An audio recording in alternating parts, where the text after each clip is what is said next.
বাড়ির পাশে পড়ে থাকা বিদ্যুতের তারে জড়িয়ে মৃত্যুর সাথে যুদ্ধ করছে শিশু আরিয়ান জামান। পরিবারের অভিযোগ, দীর্ঘদিন ধরেই তার চিরে পড়ে আছে, এমন অভিযোগ করলেও কর্তৃপক্ষ কান দেয়নি। এটিএন নিউজের শরীয়তপুর প্রতিনিধি ও আরিয়ানের বাবা রুকনুজ্জামান পারভেজের তথ্য ছবি নিয়ে ডেস্ক রিপোর্ট। 5 বছরের ছোট্ট শিশু আরিয়ান বার্ন ইনস্টিটিউটের বিছানায় শুয়ে কাতরাচ্ছে। যুদ্ধ চলছে জীবন মৃত্যুর। শঙ্কায় বাবা মা, চিকিৎসকদের প্রাণান্ত চেষ্টা আরিয়ানকে সুস্থ করে তোলার। গত 29 সেপ্টেম্বর শরীয়তপুর পৌর এলাকার পূর্ব পালং গ্রামে বাড়ির পাশে খেলতে গিয়ে পড়ে থাকা তারে বিদ্যুৎস্পৃষ্ট হয় আরিয়ান।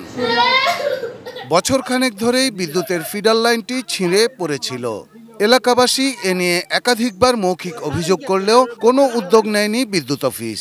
এলাকাবাসী ওনাদের একাধিকবার অবগত করছে, কিন্তু ওনারা ঠিক করতে আসেনি। এর তীব্র প্রতিবাদ নিন্দা জানাচ্ছি এবং সুষ্ঠু বিচার দাবি করছি। আর কোনো মায়ের ছেলে যেন এরকম অবস্থার শিকার না হয়। বিদ্যুৎ উন্নয়ন বোর্ডের আওতাধীন প্রতিষ্ঠান West zone power distribution company limited ওজোপাডিগো দায়িত্বে আছে দক্ষিণ পশ্চিমাঞ্চলের বেশিরভাগ জেলার বিদ্যুৎ সরবরাহের।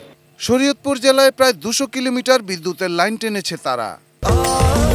স্বাস্থ্যকর অল টাইম ফ্যামিলি কেক, সব সময় অল টাইম হেলদি লাইফ। তবে সেখানে হরহামেশাই চোখে পড়ে বাঁশের খুঁটিতে টানা তার। কোথাও তা নেওয়া হয়েছে পানির খুব কাছ দিয়ে, কোথাও বা ঝোপ জঙ্গলের ভেতর দিয়ে। এমন ঝুঁকির জীবন নিয়েই বসবাস জেলার হাজারো মানুষের।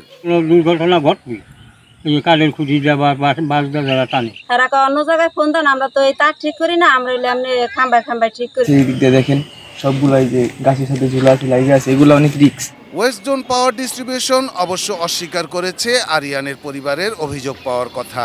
ঝুঁকিপূর্ণ বিদ্যুতের তার নিয়েও মেলেনি কোনো সদুত্তর। ওভাবে কেউ আমাদেরকে জানায় না। তারা বললো যে আমরা একজনকে জানাচ্ছি, কিন্তু কাকে জানাচ্ছি সেটা বলে না।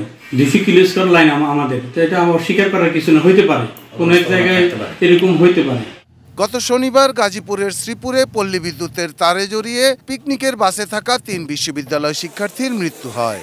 আর বছর জুড়েই সারা দেশে অপরিকল্পিত ও ঝুঁকিপূর্ণ তারে বিদ্যুৎস্পৃষ্ট হয়ে মৃত্যু হয় অসংখ্য মানুষের। তাই নিরাপদ বিদ্যুৎ সরবরাহ ব্যবস্থা এখন সময়ের দাবি। Shahidul Rana, desk report, ATN news.